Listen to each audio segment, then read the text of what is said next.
music is in the way. Okay, can you spotlight me, please?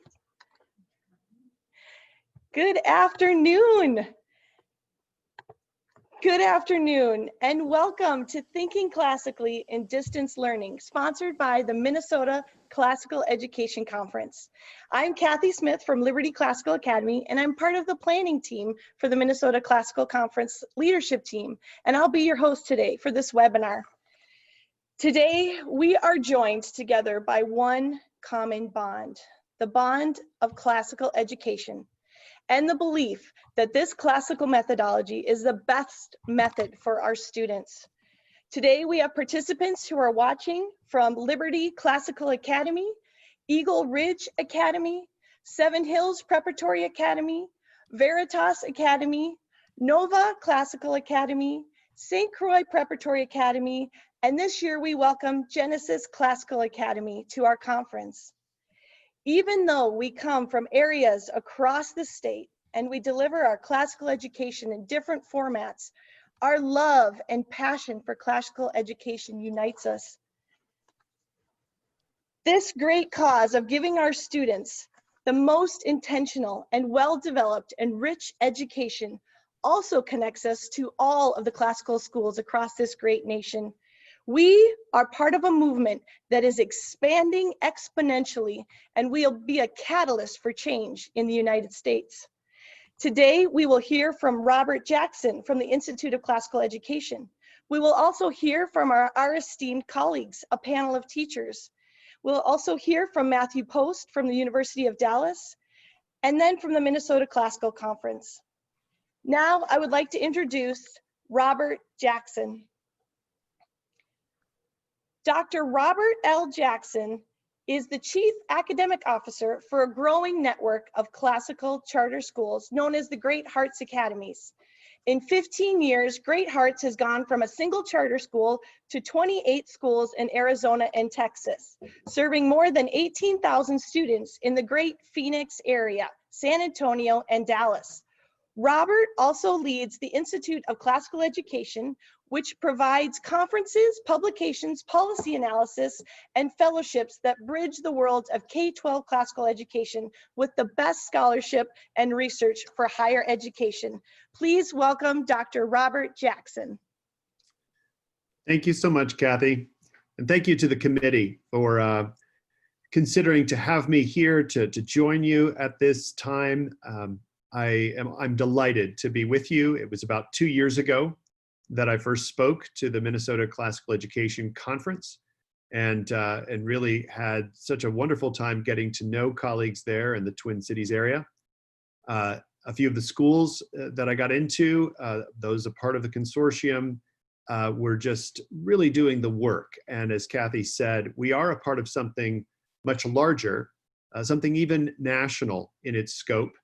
And that's a part of what I hope to discuss with you today, but also to just encourage you in your continued efforts to bring classical education to the students in your communities.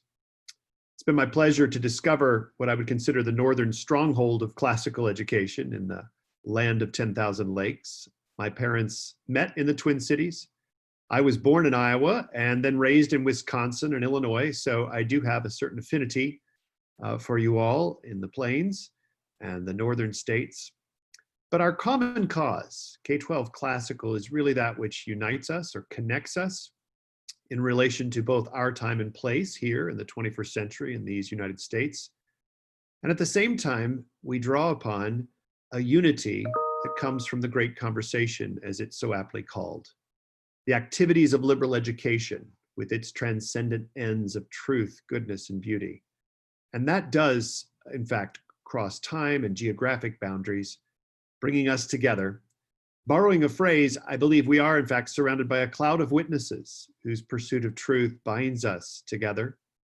Aristotle, one of our informants from antiquity, does remind us that humans desire to know the world. It is the collective pursuit of truth, therefore, that serves as our legacy as liberal educators. This afternoon, I want to talk just a little bit about some of the ways that I have witnessed the growth and expansion of K-12 classical across the country. and joined by my colleague, Dr. Matt Post, I think you will see that some of what we are able to detect in working with schools, in working with teachers and school leaders, is some of what really inspires what we believe to be a renewal of education that sweeps both the lower grades, the elementary, the middle and secondary grades, but also it's beginning to have an effect, a positive, salutary effect on higher education. So I'd like to take the next few minutes just to explore the benefits, the importance of the work that you're doing, in as much as it betters society, particularly at a time when our society is experiencing so much flux. We're reeling from a biological pandemic, and of course the corresponding public health response, and a great deal of social unrest based on questions surrounding the inequities that we see in our society. But let me begin with a story, and it's one that you can come back to if you wish. It's a short form poem, probably will take you all of 5 minutes, but then again, you may want to read it and reread it for another 10 or beyond, letting it sink in. But I'll give you the synopsis of this narrative poem. It's entitled Two Tramps in Mud Time. Tells of the brief encounter of a New England man who's out in his yard splitting wood, and two apparent indigents come from the woods nearby. As the poet says, they were sleeping God knows where when they came hulking into view. You know, as with most of Robert Frost's poetry, this story, this vignette, is set in the rural Northeast. The narrator, the resident there on this farm, is reveling in the first signs of spring as he splits wood in preparation for the next cold snap. As I read it, I thought, my colleagues in Minnesota would appreciate this. You know, this is it. Getting ready for the cold. You're on this side, of course, of winter, and you probably, a few of you, may have some stacks of wood, some cords of wood in the backyard. Well, as the two tramps approach this log-splitting resident, they hail him with, "Hit them hard," they say. They give him a look that the resident reads or implies as a solicitation to take his job. Essentially, will work for food. But the narrator continues, unabated, enjoying the warmth of the fine spring day, and knowing that it's all likely to change in a New England minute. He hears a bluebird singing. He notices the puddles forming around the yard as the thaw begins. But then the narrator warns himself. Don't forget, the lurking frost in the earth beneath will steal forth after the sun is set. This is a foreshadowing that the cold is not so far away from any of us. But the two men who need a job, interrupting the resident and looking for work, according to the poet, they thought all chopping was theirs of right. For they're real lumberjacks, of course. It's a silent exchange of glances, and the two seek to influence the one by dint of their need. Frost says, "My right might be love of the work, but theirs was need." The narrator seems to recognize genuine need. And yet he continues, chopping away, concluding to himself that his, quote, object in living is to unite my avocation and my vocation. In a short 9 stanzas, Frost describes the relations between man and nature, the fellowship of humanity, and the work that we're given to do, both for survival, but also for our flourishing.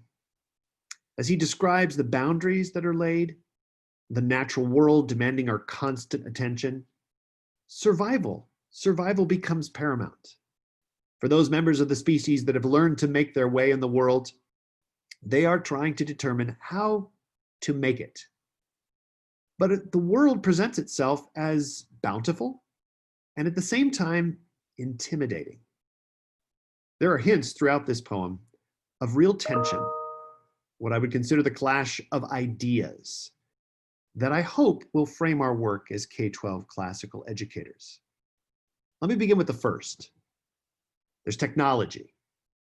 Now, it may seem a primitive comparison, but the wood-splitting axe of the poem is a type representing the technology that human beings employ to master nature, to make our way in the world. Today, most of us are not compelled to swing an axe to heat our homes, but we use the technologies, combustion engines, electrical power, digital devices throughout our days, almost unthinkingly. Such tools are there to master nature, as Francis Bacon so vividly describes the benefits of modern science, to control, even to dominate at our request. Think of it, the flick of a switch, the tap of a digital button. But what are we doing when we deploy these tools? What is our purpose, our aim? Do we take thought of what is needed this day, both for ourselves and those we love, but also for the strangers who appear at our door, just as they did in the poem? Certainly, Frost's rustic setting may have been more likely to entertain strangers unawares than maybe where we live or the neighborhoods and the schools. But I suspect, following this most recent video series, if you haven't seen it, by Netflix, The Social Dilemma, I suspect that we are currently in a time when we're being cut off from those for whom we should be concerned, those for whom we should be connected, to whom we should be connected. And for all the hubbub, how human are our social networks? How are these tools affording us more opportunities to care for one another? Well, surely K-12 Classical, with its emphasis on the shared experiences of human beings, should provide a genuine alternative to the disembodied activities of mere virtual reality. Frost, in another essay, once referred to the wild, free ways of wit and art. Think of it. In the courses that you teach on language, fine arts, the sciences, history, and of course the elegant solutions of a mathematics classroom, all of these are more real than a digitally mediated, hyper-pixelated rendering of reality. But of course, you say public health mandates have us all going online. And I admit, so it is. We've all learned a few lessons, Google Classrooms, how to use our Zoom rooms effectively.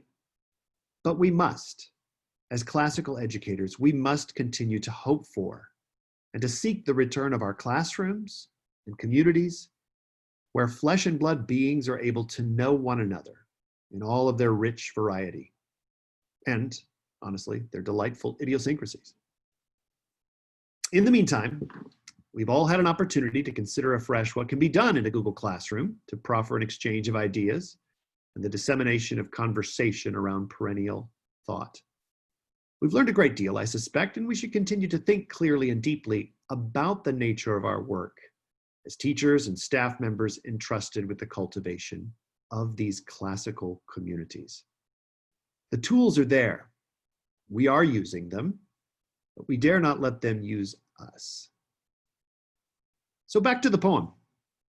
I think Frost's depiction of nature's beauty and terror are a good reminder that we are forming communities within the natural world.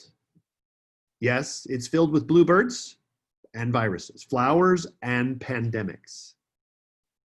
The sudden turn of events in 2020 is a stiff reminder of fortune's wheel, as our tradition speaks of it. You cannot count on fortune's blessings as an ever-rising tide of plenty. In fact, you should anticipate and expect the fortuitous to recede with unexpected frequency.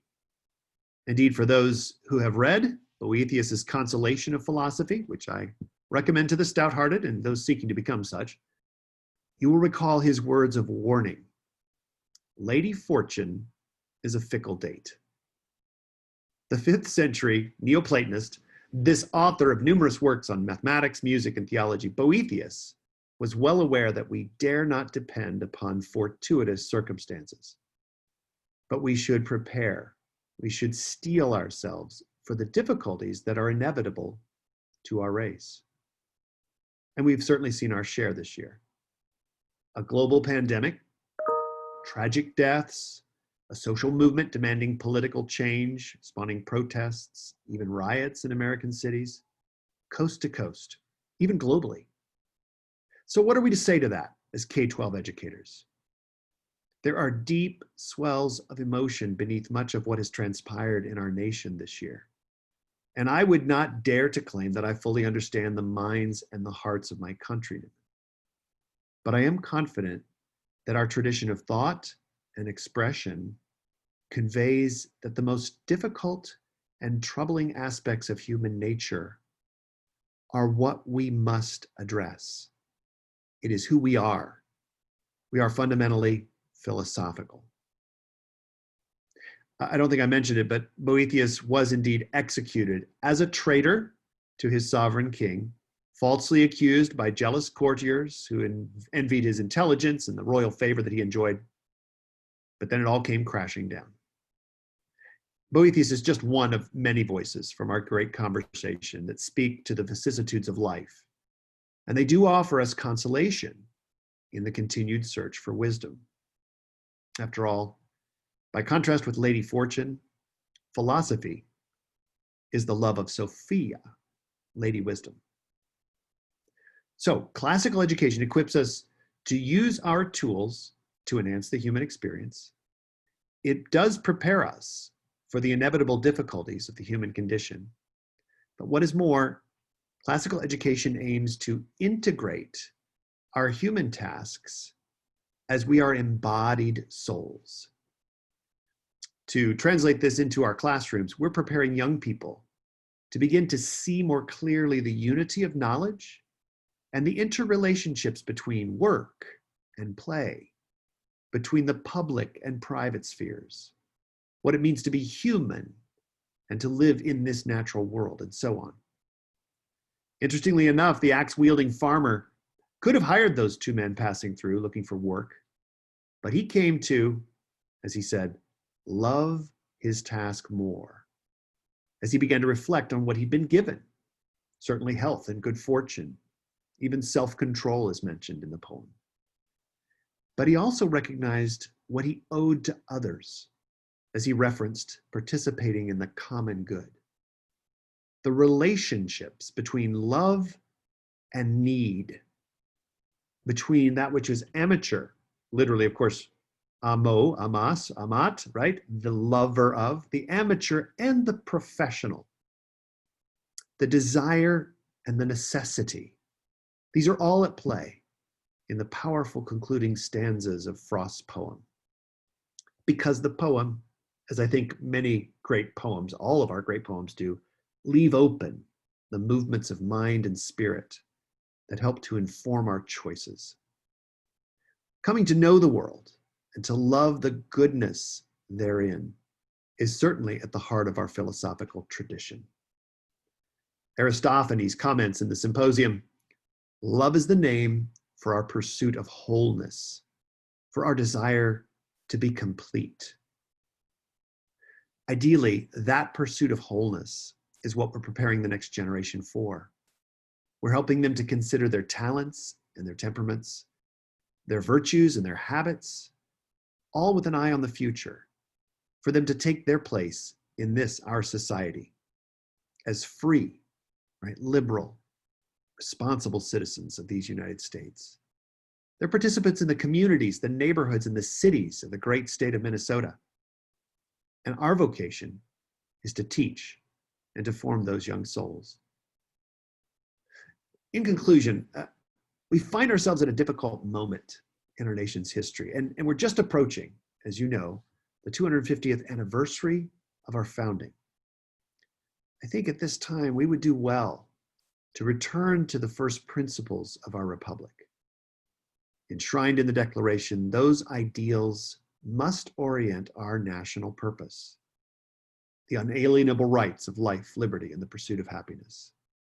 And of course, we must exercise constant vigilance in our aspiration to a more perfect union. We will never be complete, and yet we are always hopeful to improve upon our forebearers' legacy. We are, in doing this, if I may quote the poet, finding the unity of our avocation and our vocation, where love and need are one, as Frost says. If he's right, if Frost is right, the freedoms we enjoy give loose to our soul. They must be exercised with care, but we must enjoy the great delights of learning and living freely. We must use technology to humanize, to make more humane our lives. We must acknowledge the limits of our world and the frailty of human nature. We must design and develop schools where the tasks of learning enrich both the individuals and the community. That is our task as 21st century classical educators, both our vocation and our avocation, where the work is play for mortal stakes, says Robert Frost.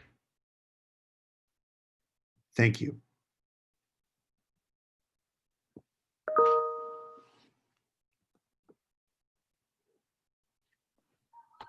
Thank you, Dr. Jackson. Very, very important points. Thank you for bringing us back and reminding us of the things that are true and beautiful.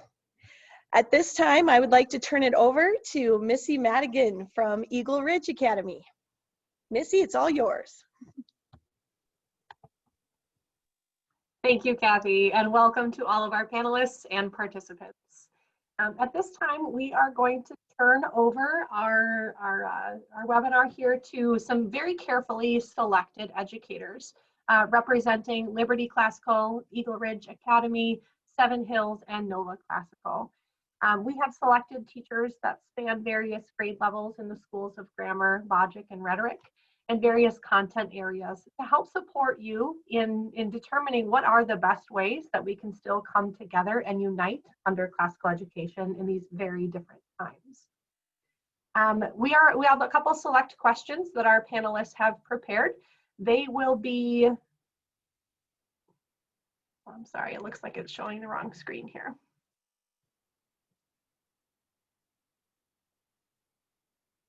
They will be sharing their responses to a couple questions, and then we will turn it over. We will also share those questions in the chat box with you so that you can have a moment of contemplation as well. So at first, I will welcome Tanya and Katie, our two School of Grammar representatives.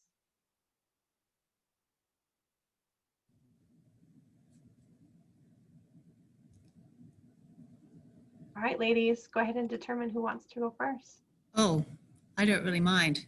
Shall I go first? I'm Kindy. Absolutely.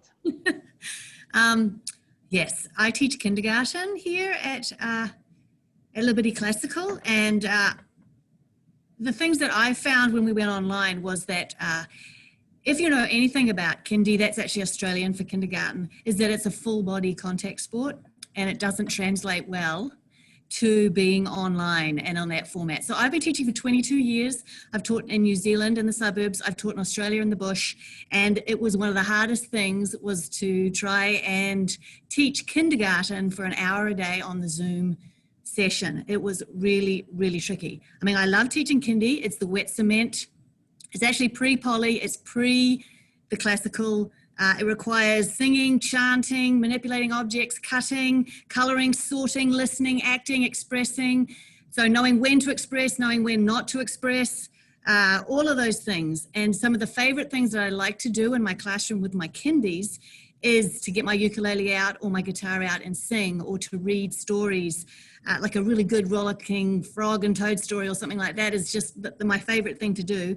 And I wanted to cry because when I tried to do those things on Zoom, they just didn't translate. So for me, it was having to strip away everything. You just get down to the very bare bones of what do my kids need to finish this kindy year and still have the knowledge and still have a bit of the joy and the spark left in this format. So it just forced me to think creatively and to think differently. Well, I will speak to that the idea of chants and stories has definitely transcended, whether it's in virtual or in person. For me, the benefits of classical education, there's twofold that I found to be helpful in the virtual realm, the trivium and then that spiraled approach. So I still found myself clinging to those aspects of grammar and logic stages, Students want to hear stories, they want to chant, they want to sing songs in that grammar phase, and they're still asking those why questions in that logic phase. And so whether it was over a Zoom call or in person, I'm still implementing those stages of the trivium and that spiraled approach. Students are still connecting what they've learned in kindergarten, first, second, third grade as they come into fourth grade. Whether we're on Zoom or in person, they're still drawing in those connections.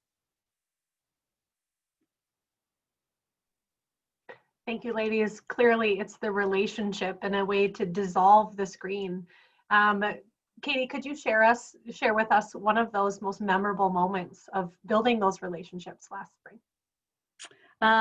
We would have a Zoom session every Friday, and we would just hang out. So it wasn't a let's talk about reading, let's talk about math. We would just hang out as a class, and students would bring in whatever they're learning about from math or reading into that conversation. So if we're just talking about our weekend, students might talk about how they were reading Treasure Island and the connections that they were making, or how that connected to another story that they read in King Arthur or history. So students were just naturally bringing in those aspects, that spiraled piece, whether I was seeking it out or not. Tanya, you speak of the kindergarten being a full contact sport. Tell us a little bit more about the ways that you were intentionally connecting with your kindergartners. Well, with kindergarten, I would give them, even though we were an hour on Zoom, I would give them like wiggle breaks where I'd say, just go run around your living room 3 times and then come back and sit down. And so hopefully they could attend to the lesson. And also we would have a snack bunch where we would just come after our Zoom session, 4 kids would come and we would just sit and they would eat their snack. And then they were just able to chat to each other and just get that important time where it's not Mrs. K telling them what they have to do, but they could just talk about what their day was and how they're feeling and things like that. And as much as possible, still doing the chants and the movement and that sort of stuff, but just watching them on a screen rather than in the classroom. Thank you, ladies. I appreciate it here. Donna, if you can switch to our second group. I am going to read the complete question aloud here just to ensure that everybody has access to it. So, as classical educators, we crave close interaction with our scholars as we explore what is true, good, and beautiful. Although nothing can replace that in-person classroom experience, what lasting benefits of classical education remain part of your virtual approach? Sasha, let's hear from you first. All right, well, one thing I want to reiterate from the earlier group is still doing a lot of thinking about the trivium, especially with my middle schoolers, making sure that when we teach mathematics, which is what I work with, intro to algebra, making sure that the skills that they need for next year were being cemented every time, because we're not going to be able to get through necessarily the same amount of content. But I want to make sure that those building blocks, those grammar level knowledge of different operations, of negatives, of things like that, so that when we are able to be back in person and we can really start sprinting again, they'll have a really solid foundation, which really speaks, I think, to the ideas of logic, and building on grammar. I also, one thing I think is really great about some of the distance learning that I really embrace is the idea of individualizing to the students what they are come in knowing, building on what they have, and knowing that every gap needs to be addressed. And I get the chance with Zoom meetings, like talking about with the kindergartners, a small group, we can do a ton more small group and even independent work on Zoom versus if I have 20 to 30 students in a classroom, we're never going to necessarily have that completely personal interaction, because there's going to be another student in the room. There's going to be someone who maybe is having needs help as well, and embracing that opportunity was really important to me in the spring, and we're still in distance now.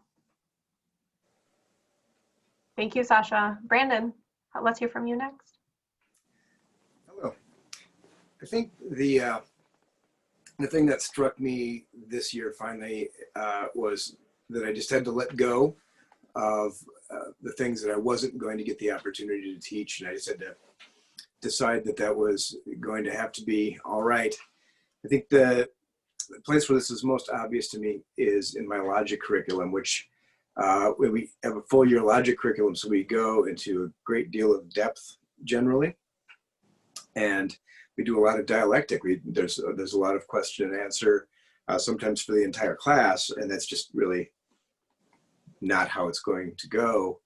And so for me, in my logic class especially, what I've decided to do is take an enormous amount of time and talk about truth, so that my students have a nuanced understanding of it. So I've given up a lot of content that I would have otherwise done, and I've just decided, well, we're going to, if nothing else, have a class of students that really understand what truth is, and they really understand what validity is and soundness, that sort of thing.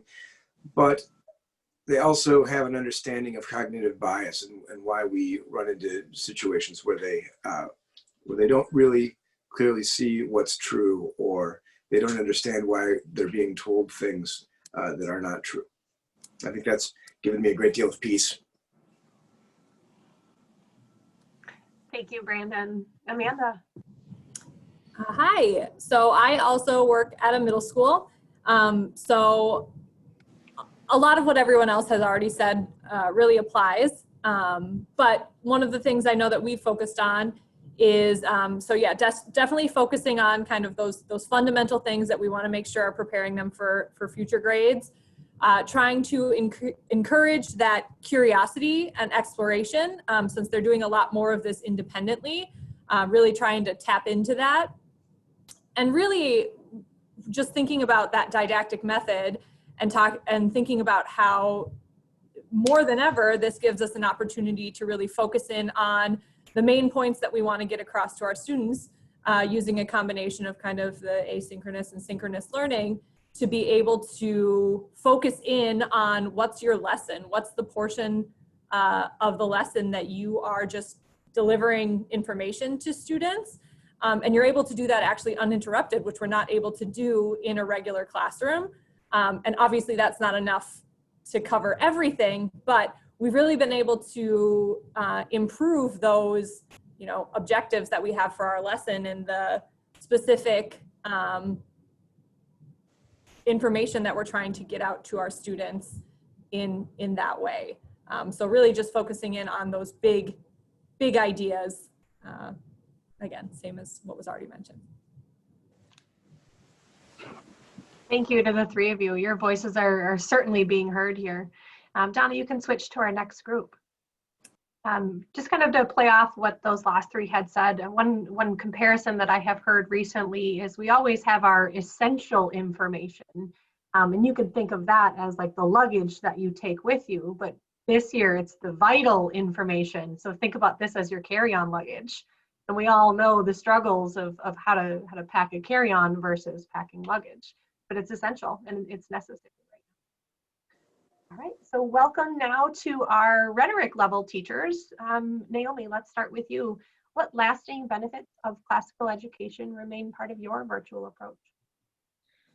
Right, so I think part of the classical method that transcends any approach would be the focus on truth, beauty, and goodness. I think whatever approach you take, those values will transcend the approach. If you look at ancient times, people wrote letters. It took a long time to get to each other and still somehow made that work. And so I think those are very transcendent. I think another thing that about, especially in the let me back up here. Another part of the classical method that I really found transcendent was, and other people have said this, is the trivium. That students are doing different things in the grammar stage and the logic stage and the rhetoric stage. And I think this really lines up with what developmental psychologists and neuroscientists have been telling us about children's growth and what they need for getting the best education they can have.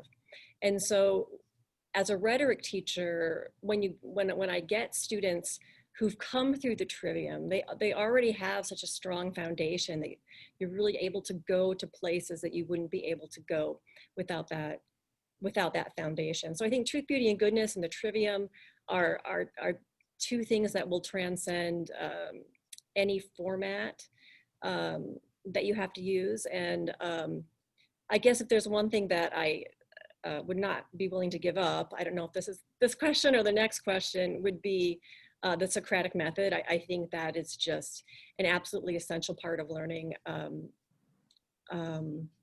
that can't be divorced from classical education. I think it's just so helpful.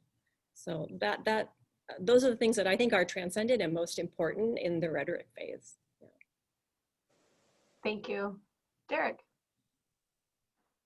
Yeah, thanks, Naomi. Your setup and kind of what you're talking about leads really well into mine. I think I might like to add a little bit more that my focus coming into this year, I'm a science teacher, so a lot of times maybe it can be difficult finding good ways to incorporate discussion in that Socratic seminar into science, and that wasn't necessarily the case this year. We have so much to talk about, so much to discuss, and for me, it was figuring out what do I want my students to take out of this year? 'Cause we are going to have to sacrifice different aspects of what we're teaching. We're not going to get to everything.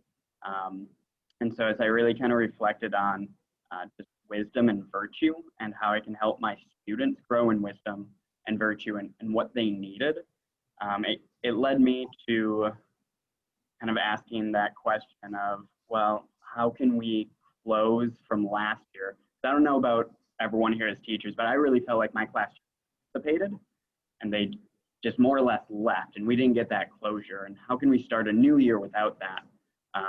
So how can I help set up my students to close last year and be successful this year in a really, really uncomfortable and awkward time? And having those three pieces that we've talked about, that has been really essential for students, but not all of my students have that. And it led me to really taking a unique approach into looking at mental health. And the first week, we actually focused on the science behind trauma and stress and how that can influence us as learners. So not just as students, but teachers too, just all people as learners. With the kind of lens of, again, what wisdom are students able to get from learning about this, and how can this impact them moving forward? What virtues can maybe they gain?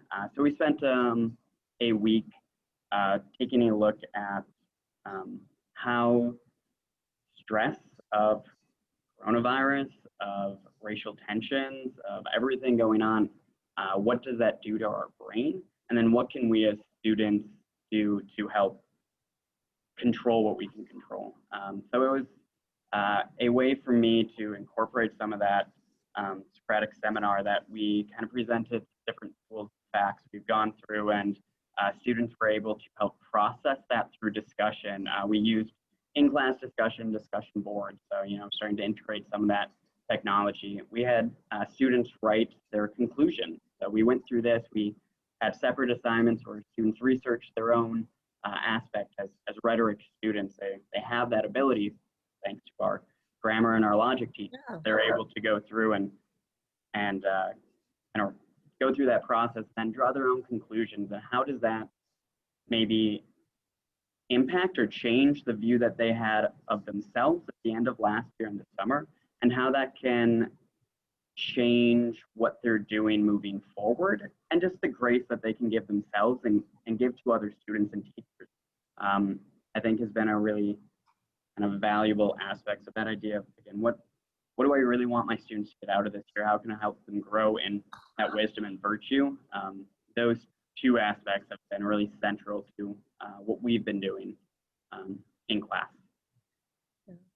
If I could add one more thing, and I'm sorry to interrupt, but I think one thing that is really amazing about Socratic seminar and Socratic discussion is that not only is it so effective for conceptual gains, but if you look in terms of what teenagers need for protections for their mental health, it fits so well with what students at this age need for for their mental health development and for their mental health protection. And so again, I was really in awe in benefits of the Socratic method that I had never seen before in all of my teaching. So that's one thing that I would never give up regardless of platform. Yeah, it's been so important. I know we're all lifelong learners, but that's something I've really been learning these past few months. Not something that maybe I necessarily would have thought about before this year. Yeah. Thank you. Thank you to the two of you for speaking so candidly about that. All right. So just a reminder for all of our attendees, that particular question is in the chat. I would encourage all of you, either at the closure of today's seminar or sometime over the next few days, to really consider that for yourself. Spend some time in contemplation, determining, what are those lasting benefits of classical education. All right, we are going to go into our second question here, which I will put back into the chat. So Donna, if you can switch us back to our School of Grammar teachers, both Katie and Tanya. All right, everyone, here's our second question. Thinking classically in distance learning necessitates certain pedagogical shifts that hold sacred the principles while innovating our practices. What shifts in instructional approaches have you made that are working for you? I can go first again if you want. Is that okay? Yeah, go ahead. Katie? Yep. Are you sure? I really don't mind. Yeah. Well, if anything, we have to be practical in the kindy classroom. So lots of super little practical things that I discovered when I was teaching online, trying to make that shift from the concrete to them seeing things on the screen. And things like the first time I read them a story, it did not go down well at all. They were just like, I can't see the picture, Mrs. K, and it was a disaster. So then I decided I made little videos on my phone, and then I would post the videos on my Google Classroom. So they still heard my voice. They were still listening to the stories that I wanted them to listen to, the really good literature that I wanted them, the kindies, to be exposed to. But because this just did not work. And then when we're doing reciting chants and callbacks and poems and songs, I would mute everybody except for one child. And then instead of walking around the classroom and seeing if everyone was participating, which is what I normally do, I would say things like, I've got to see your lips moving, because then I know that you're saying it, and this is the way we learn now, and all that sort of thing. And then, teaching subtraction, we would do bowling pins where we would bowl in the classroom, and then they would see how many, there were 10 and then 4 fell down, so how many were left. I actually scoured the internet and found some bizarre Russian video game that was bowling, and it was in Russian, so the kids thought it was absolutely hilarious to hear the Russian voice. And then I would pause it, and then at home they were able to write on their little whiteboards, there were 10 and then 4 fell down, so how many do we have left? So I had to get over the whole video, because I don't show videos in class normally. So I had to get over the whole video is not good for kindies, because that's all I had was for that hour. So I just had to be really careful which ones I showed and made sure that they were really worth it. There were some good phonics videos I showed that I was able to, that was actually showing other 5-year-olds acting out the sneaky little play that we would normally do. So at least they were watching that sort of thing. At the end of the year, we gave out certificates. We made an award ceremony, like instead of the Oscars, it was the Leos, and they all dressed up. And then I had the whole music going, and I would pretend to give out the awards, and then we would put their screen up, and then the parents would present them with the Leo, which was ever they could find in their house. So we had toilet rolls, we had dad's old golf trophies, we had all sorts of fun things. So I was hoping that there would still be that joy there at the end of the year for the certificates, but it was getting the how do I get what is fun in my classroom and is good in my classroom onto that online format. So that was a few ways that I was able to do that during the sort of Zooming session. Yeah, I'm just going to echo what Tanya said. A lot of chants still. I still have to see their lips moving. Still using whiteboards. 4th graders can handle the chat box in some features, maybe a little bit better than the kindies can. So we can do that a little bit. And really just Festina Lente. I'm really slowing down my curriculum So a math lesson might take 2 days. And I think this is a really good way to implement a lot of truth, beauty, and goodness in a real world application. So for example, when we're studying arrays, it might not just be pictures on the whiteboard. Now it's go find arrays around your home and draw a picture of that array around your home. And so it's just really being creative and thinking about what do they have in their house so that we can bring it back into our conversation in Zoom. Thank you, ladies. It certainly promotes that idea that learning doesn't happen in a school building. Learning happens in our lives when we take the time to see it. Absolutely. All right, coming up here, we are going to set up for our School of Logic teachers. So Sasha, Brandon, and Amanda are going to be joining us here. Amanda, you're up first. Why don't we hear from you first? All right, great. So we have been focusing on, I kind of pulled some teachers to see some of the things that they've been doing that has been working well. So one is really front loading any vocabulary that's coming up, because so much of that work that's being done is a little bit more independent. You really want to set up the background information and the vocabulary that they're going to need to understand the lesson kind of ahead of time. So putting an extra emphasis on that. And then we use a combination of kind of pre-recorded videos and live sessions to complete a lesson. So focusing on the portion of the lesson that the teacher is introducing new information during that pre-recorded session, the expectation is they kind of watch that before they get to the live session. So the live sessions have really been more about making those connections and allowing students to, do like Socratic seminars, and some of those just discussions have been really working well during some of those live sessions. I mentioned before kind of drilling things down. So we at our school have what we call priority benchmarks, which are, standards combined with core knowledge sequence, combined with classical ideals, and then also equity. So we've kind of like used all of those to narrow things down to what our most important benchmarks are that we have. For kind of also, in addition to those live sessions where students are able to discuss, really putting more of an emphasis on written responses.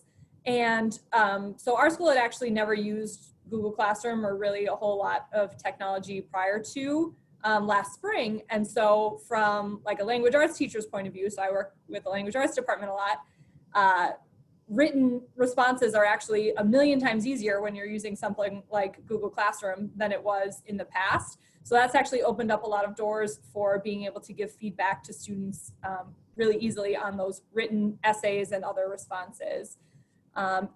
Also, like we were talking about, connecting to students' own their lives as much as possible. And then lastly, just getting an opportunity for teachers to be creative. It's been one of my favorite parts about this time is just the collaboration and people being like, how could I do this as a lesson? We've been able to come up with some really cool ideas. We took a scavenger hunt that used to happen in the building and moved it online. And it's just a lot of fun to see teachers coming together to think about those things. Thank you, Amanda. Sasha, a couple minutes on your thoughts.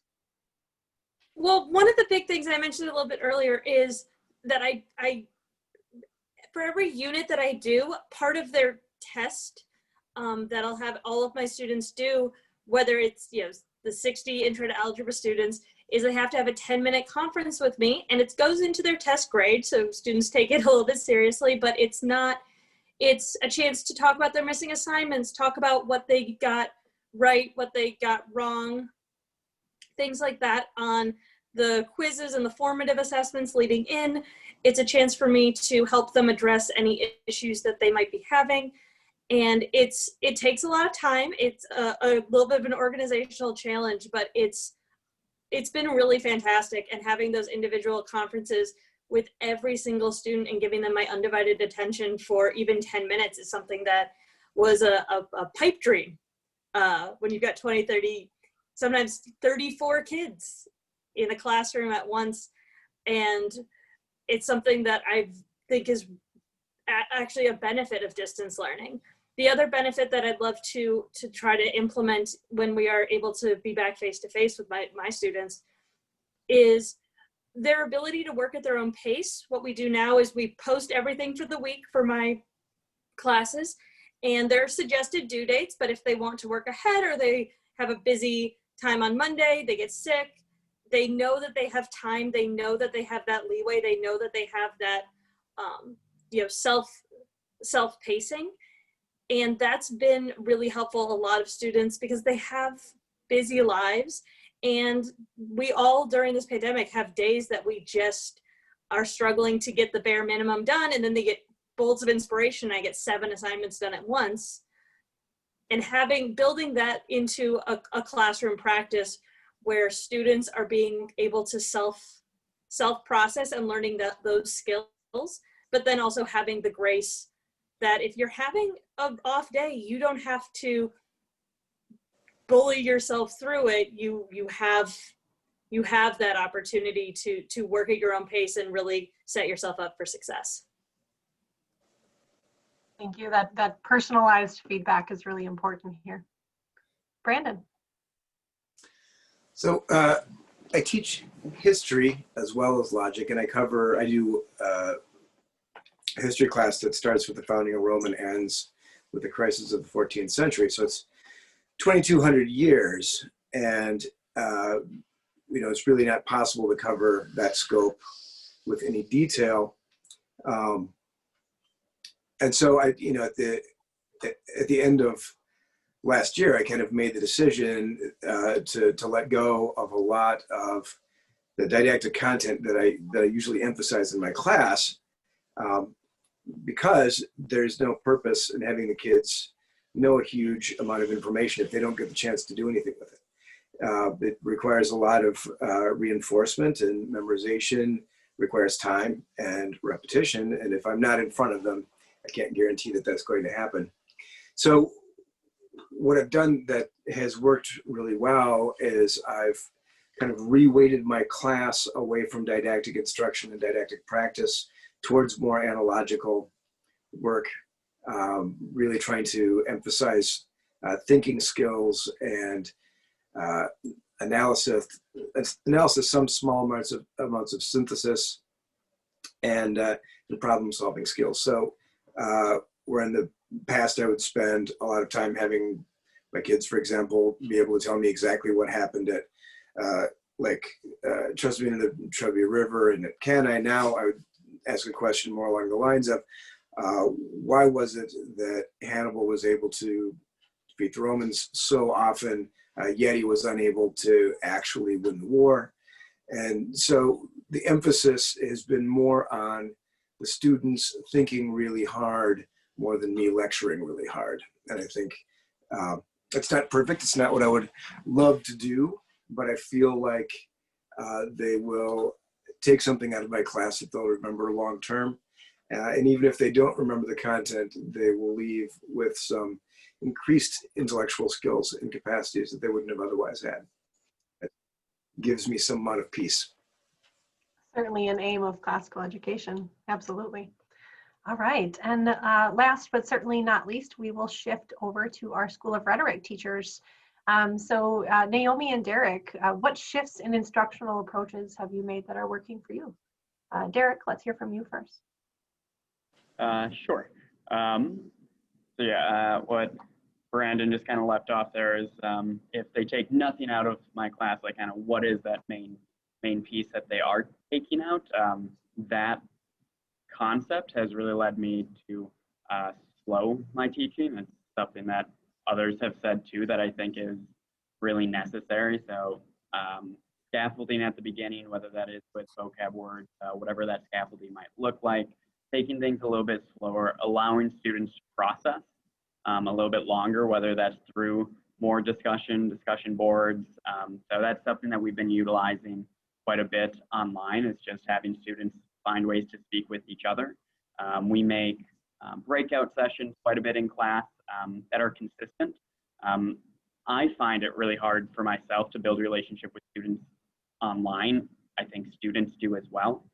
So finding opportunities for breakout rooms with kind of the same members, I think has helped students build community. There's value in switching that up, and we will as well. So they're meeting other students, but having that kind of small group that they're able to work with and process with has been helpful, I believe. So yeah, slowing things down, finding those breakout rooms has been good.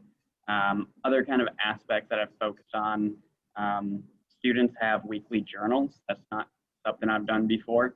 They're required to tell me about how the class went. So it's kind of my way to try to catch anyone falling through the cracks. Just they're required to say, how was this week of chemistry or physics or astronomy or whatever it is that we're doing? And it can be as short as, it was fine. Like, I hope they tell me more, but that's all the requirement is.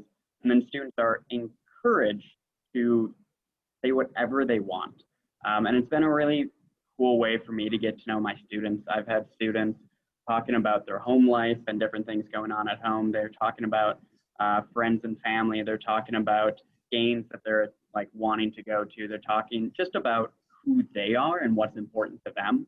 And I found that as a way to connect to students. Honestly, it's been a lot more successful than I anticipated. That I think in this time period that we're in, students are looking for any way to connect, and that's been something that I think has been helpful. So we're doing that, and I teach physics as well, which is hard to do online. So we found different mathematical programs. We use something just called MathCha. A quick Google search, I was trying to find the best way, but we're using tools like that we can screen share, that students are able to use to be able to show different aspects of physics, to be able to work through it. And screen sharing, students really struggle to see anything on the whiteboard. So a lot of screen sharing has been going on, just so they're able to kind of see and kind of go through what we've been working on. Then let's see, we've integrated a lot of, I guess, mental health work. It was a focus at the beginning of the year, and it's not something I want to do at the beginning and then kind of never talk about again. So we're moving a little bit slower to provide students the ability to take in information. We talked about when students are stressed, how that has a really negative impact on their long-term memory comprehension. It has a negative impact on their concentration. So things that we're constantly kind of bringing back, where are we at? Are we able to focus right now? We can better set up ourselves mentally, then we can be better students. So really making that an impact. I try to just show a lot of different mental health resources. We do different meditations. Before every test and quiz, we do a 5-minute meditation. At this point, students are really well practiced that they don't have to do it. Again, I found the buy-in to be a lot higher than I thought it would be. I'd probably say around 80% of students do, and they get together and they put their hands on their table. They really ground themselves that way. Their feet are on the floor. And at this point, they've learned what breathing techniques work best for them. So we talked about those different ones. We've tried to prepare them that way. But we do that before every test and quiz and kind of remind them that, anything that they're feeling, that's their body setting themselves up for success. That no one test or quiz is going to define them. We're all, in this together. So doing those, then we do other meditations, other mental health conversations, just short ones, 5-10 minutes, just scattered around throughout our lessons. Just something to constantly remind students to be taking care of themselves, and that in itself, taking that time off, I think has helped students decompress and then in turn be better learners, because they have better understanding of how they can control what they can control and how they can help their brain, honestly help their brain shut off the cortisol levels and the adrenaline that's pumping through when they are feeling stressed or they do feel that impact. And if they can help turn that off and then just relax their mind, they can be better learners. So that's been a shift. That's something new that I've not focused on in the past, and something I get feedback from students. We take anonymous surveys and things like that, and something that has been overwhelming, something that they really appreciate and like to continue to do moving forward. So I think, Eric, I think it's right about that, like human being precedes human doing. And that's what we need to stay focused on at this time here as well. yeah, thank Okay. you, Nancy. That Yeah. kind of exactly what my focus has been. Thank you. Thank you, Derek. Naomi.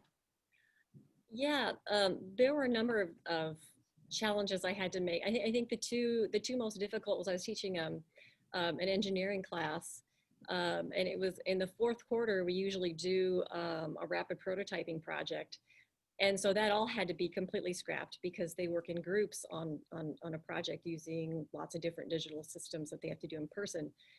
So that had to be completely worked out, and I, you know, we ended up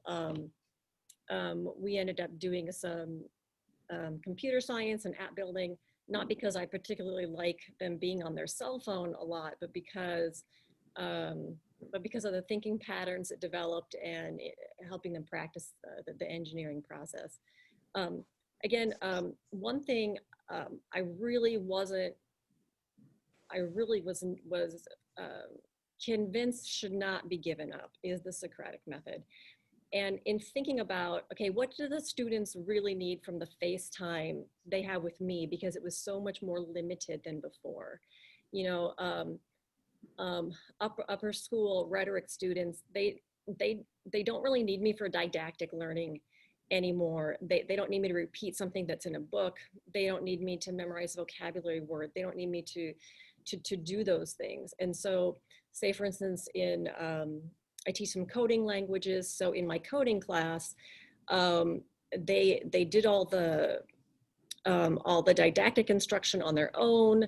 They wrote a program, and then we spent the face-to-face time that we had basically doing informal Socratic discussions on computer coding. And you can do that. You know, you can compare two, and you can two different codes that end up both meeting requirements and both doing the same things.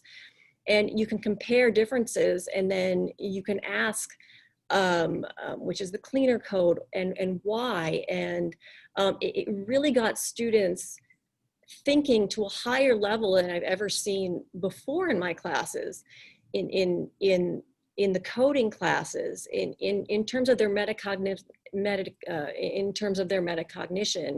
or their heuristics. Why did they make a decision to use a certain command the way they did? And then they would discuss that back and forth.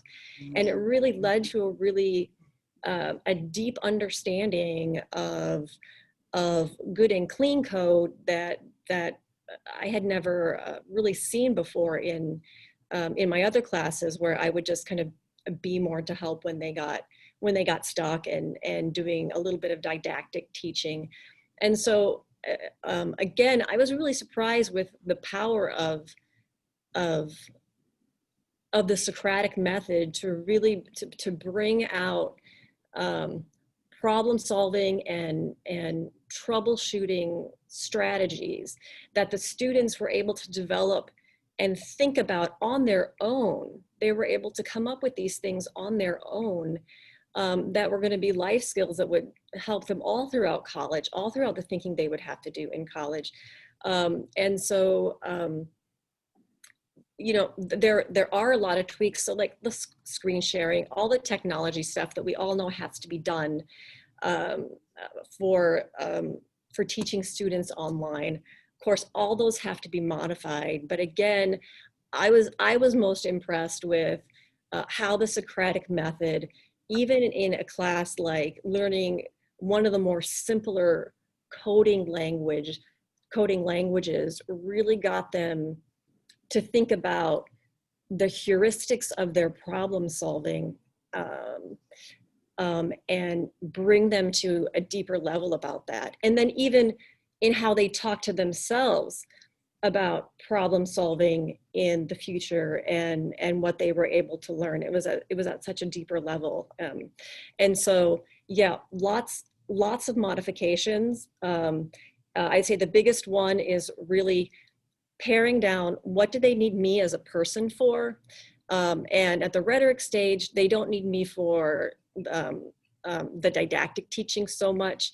They need me to help them ask the questions about operational definitions, cause that cognitive dissonance, you know, and then help them with their curiosity as they work toward a resolution that leads them toward a better truth or a better strategy. I think, you know, that's really the Socratic nutshell. The Socratic method in a nutshell. And I was just really pleased that it could even work just so well in even in engineering and coding and the harder sciences. Yeah. Just to package it all together here, inquiry. It's keeping that inquiry alive, as that's going to be something that transcends this current time. It's going to help our students overall. Well, just a final thank you to all of our teachers here. Thank you again for contributing your thoughts and sharing your voices here. I am going to turn it back over to Kathy Smith at this time. Thank you, Missy. Wow. Can I just say, wow. I feel like I went to like 7 different sessions today and heard from amazing presenters. So thank you so much for sharing. And I know that you are all representatives from schools. We know that you on the screen are representing those that are watching, and what amazing teachers we have in classical education. So thank you. For our final speaker today, I'd like to introduce Matthew Post. He is the Assistant Professor of Humanities, the Associate Dean of the Braniff Graduate School of Liberal Arts at the University of Dallas. He's responsible for supporting the development of K-12 teacher and school leader formation programs with a specific emphasis on fostering character and principled, prudent leadership. Please welcome Dr. Matthew Post. Thank you. Can you guys hear me all right? Okay, great. So I'm not sure if you guys have seen this, right? There's a video online of a music teacher who said she always advises her colleagues and students to process strong emotions through music. And she said this is what she's doing while teaching online. And she said she wrote a song about it. And she starts to play the song and then begins to scream at the screen.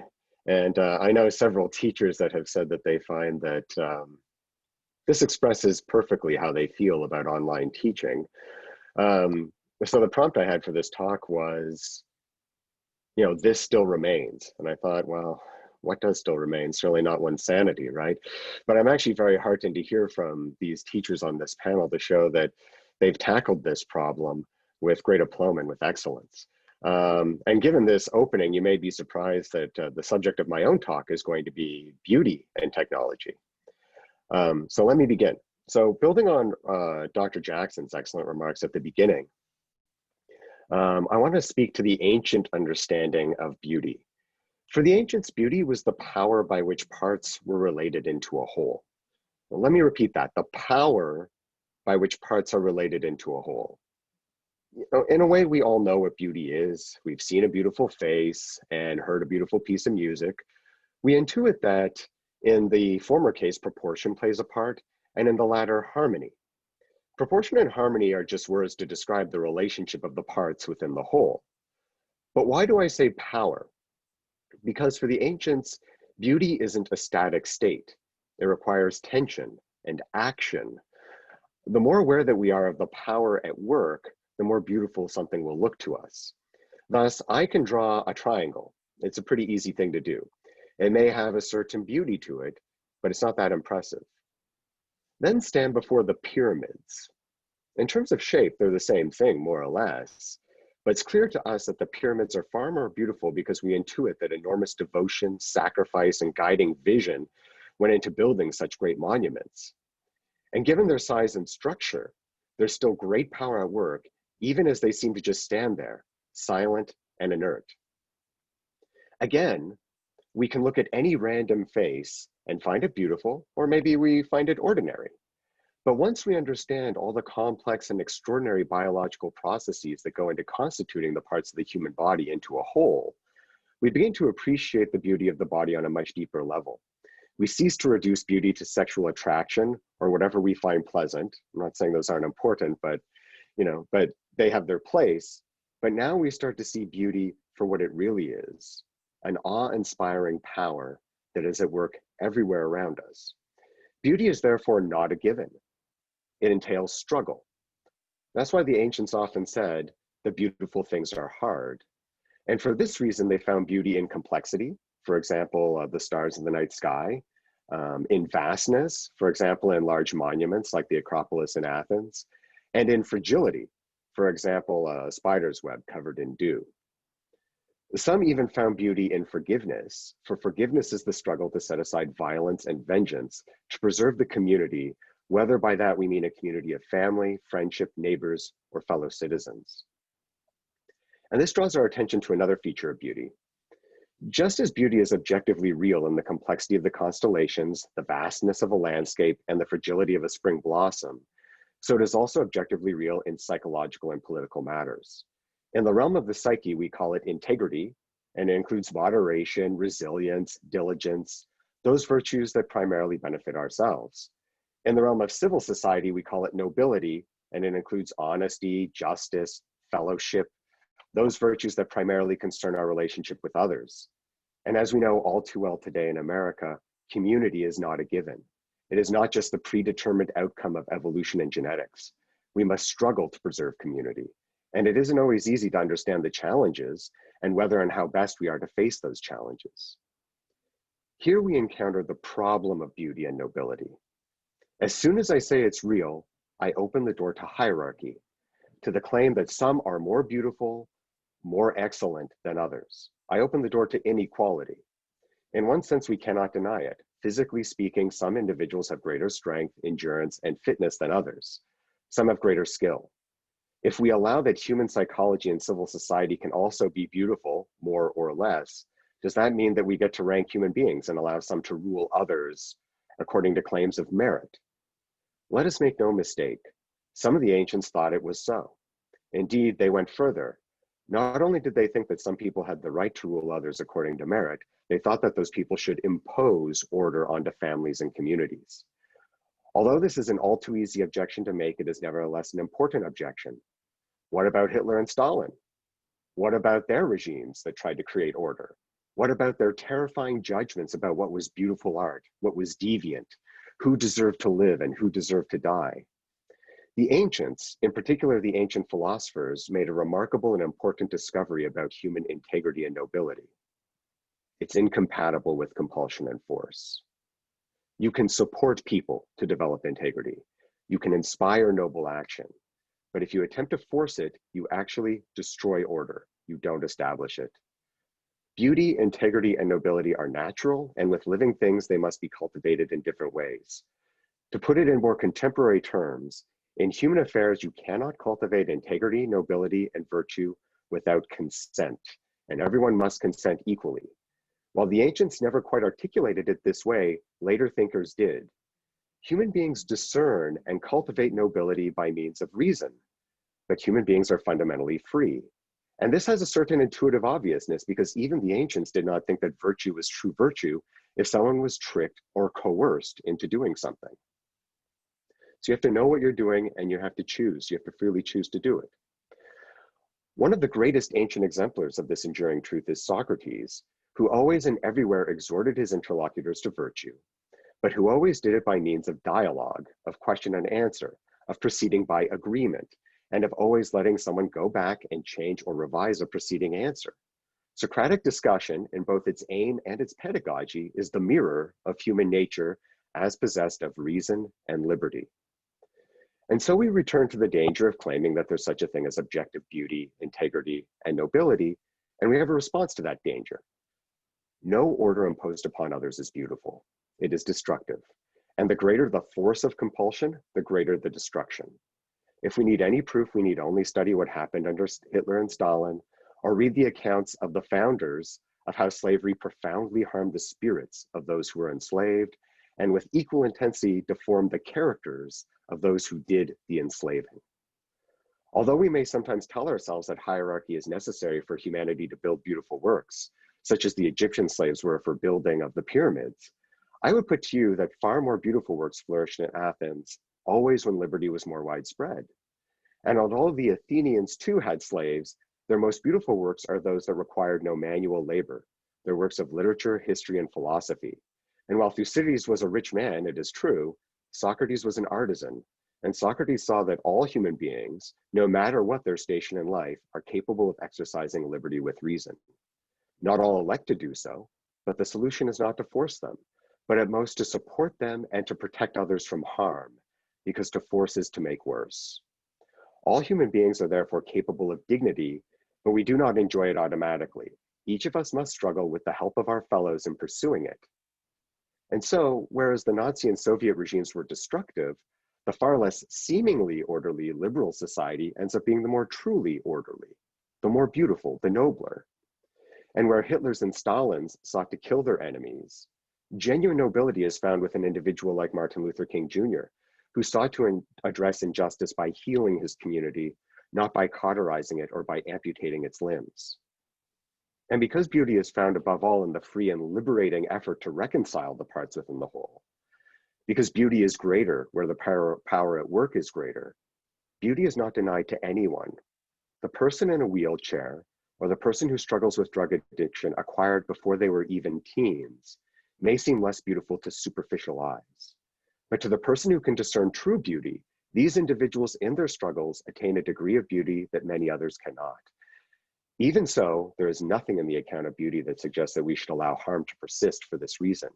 It is only to say that true beauty is not the preserve of the privileged, but is equally available to all and is manifest anywhere where human beings struggle for dignity. Now, we face another problem today, that of technology. How do these rather highfalutin reflections upon beauty, reason, and liberty speak to that very real, very concrete problem? Let me begin by accepting that education and the virtues that it aspires to engender come more easily in face-to-face community. Moreover, there are many reasons to reject technology. Rob alluded to the recent Netflix documentary, The Social Dilemma. At one point, the various pundits, experts, insiders, and erstwhile tech leaders advised the audience, almost pleadingly, to delete all their social media apps and accounts. That's good advice, I think. But deep down, and no matter how much we may yearn for an earlier time, we know that there's no turning back of the clock. Technology is here to stay, and we need to learn to live with it. No, scratch that. Live with it isn't good enough. We need to learn how it can be more salutary to cultivating the better angels of our nature rather than its many demons. And in saying this, I'm not suggesting that technology is a mere tool to be used this way or that. I'm only suggesting that it can be better or worse. Laws are not mere tools, but they too can be just or unjust. That they are too often unjust does not mean that the solution is to abandon law. The solution is a juster law. Now, the account of beauty I just gave already suggests two things about the problem of social media, at least one of which is surely known but is neglected. First off, we keep speaking of censoring dangerous speech on social media. If you look into the concrete solutions to this, it is extremely complex and expensive. Tens of thousands of workers operating on vague guidelines, making judgments that are often overridden because of the ambiguities or the political issues at stake. We see rival narratives about COVID, about Breonna Taylor, about gender dysphoria. Who will determine what is factual, what is not? What crosses the line into hate speech and what is simply a different perspective? Even flagging the misrepresentation of COVID deaths is complex, as there are different ways of measuring what is a death from COVID proper and what is not. Yet it says much about our society that censorship is our immediate go-to, as opposed to what is, to my mind, a far easier and more elegant solution. If social media algorithms can place us in echo chambers and silos, where we become increasingly reaffirmed and radicalized into certain viewpoints, then why can't social media algorithms introduce us to other perspectives and actively create spaces for the exchange of ideas, for expanding horizons, and for dialogue? Don't misunderstand me. I'm not wearing rose-tinted glasses here and think that we'll all just get along or that something like this would be easy to accomplish. And the ancients didn't think such things either. The beautiful things are hard. But it's a very different America when we are more aware of other viewpoints on their own terms than when we are only aware of other viewpoints as the irrational, willful attacks of our enemies. A robust understanding of beauty teaches us what we may need to learn the hard way. Censorship will not solve this problem. Dialogue will. And a deeper reading of Plato's Republic teaches us that that's Socrates' solution too. More importantly, though, a robust understanding of beauty teaches us something deeper, and that is what the problem is. Beauty will never show us how one side will forever win over the other, but it will guide us in thinking through how to negotiate the dynamics between the different political perspectives and arguments in a way that attends to human dignity. Thus, we may live in a society with Holocaust deniers, but we will also live in a society in which the facts are presented without demonization, and in which students, as much as possible, will be prepared to make their own judgment. This is scary in a way. What if we educate them as best as we can and they still make the wrong judgment? What if they turn to extremism and to hate? That is their choice. By taking that choice away from them, we do more to radicalize people than we do by educating them well and letting them assess all the options for themselves. In the end, they'll assess those options for themselves regardless. So do we want to spend our time building up indoctrination that may be supplanted by someone who's a more seductive indoctrinator? Because in order to do this, we must form our students to be susceptible to indoctrination. Or do we want to prepare students to think? Ultimately, they're the ones who are taking the greater risk of harm from social media, and they're the ones who, more than us, will need to address these problems. Will we prepare them? Now, a second way that the account of beauty helps us to think through our present social dilemma concerns what I said before about consent and liberty. You may be aware of Mark Zuckerberg's distress that the latest iPhone and iPad OS asks users to consent to be tracked. Because there can be no true virtue without liberty, and no liberty without informed consent, social media will never be a force for good, so long as it denies people the opportunity to exercise that informed consent. If being tracked by any tech service, social media, search engine, email, is a good price to pay for the service, then let it be laid out in the clear light of day. Anything else is corrupting. That this is even a debate with us, or that it took so long for anyone to do anything about it, shows how very far we are from understanding even the most basic truths about human integrity, nobility, and dignity. And make no mistake, we lack moral prudence and we desperately need to cultivate it again. And what about teaching online or in hybrid classes? There are so many obstacles. Some children have poor technology. Some have poor learning environments at home. And the technology makes it difficult for the students to engage with the teacher and with each other. They're distracted and we're losing them. Our excellent panelists have given us supremely helpful advice here, and I'm very grateful for it. When I speak to teachers who've made the transition most successfully, the keys seem to be keeping their cool, treating every student with respect, laying out clear and well thought out rules and guidelines, and sticking to those rules and guidelines. While learning how to do this well takes mentorship, and our panelists have offered some of that much needed mentorship, the basic principles are the same as those that I've been discussing here. How do we invite the children in? How do we support an orderly learning environment?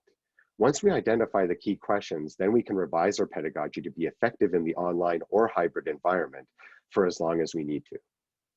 And let us not forget that if online and hybrid education can save lives and still allow us to educate, then whatever its shortcomings and frustrations, it is a blessing. We should be grateful for it and reflect upon how to take it up with grace and prudence. That said, we should also return to what is best as soon as we can do so safely. And finally, we should be immensely grateful to all of you, the teachers, for your devotion, sacrifice, and guiding vision, and for providing your students and your community with examples that incarnate the true, the beautiful, and the good, whether in person or online, the real fruits of liberal education and of a liberal society. Now, I'm just going to very, very briefly conclude with a word about the University of Dallas, since I was asked to do that as well. As you may know, we have graduate programs for K-12 classical teacher and leader formation. Discounts and scholarships are available.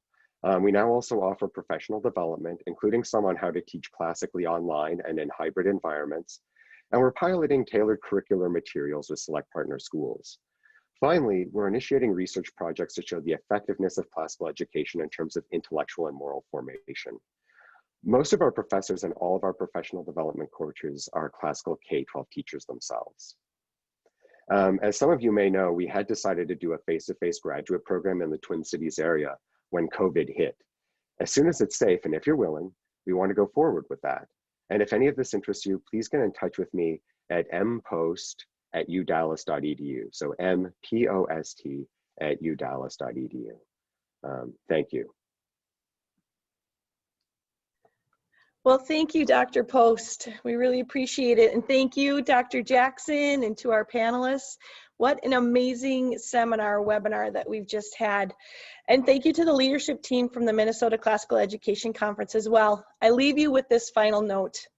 Dylan Thomas said in one of his poems, "Do not go gentle into that good night. Rage, rage against the dying of the light."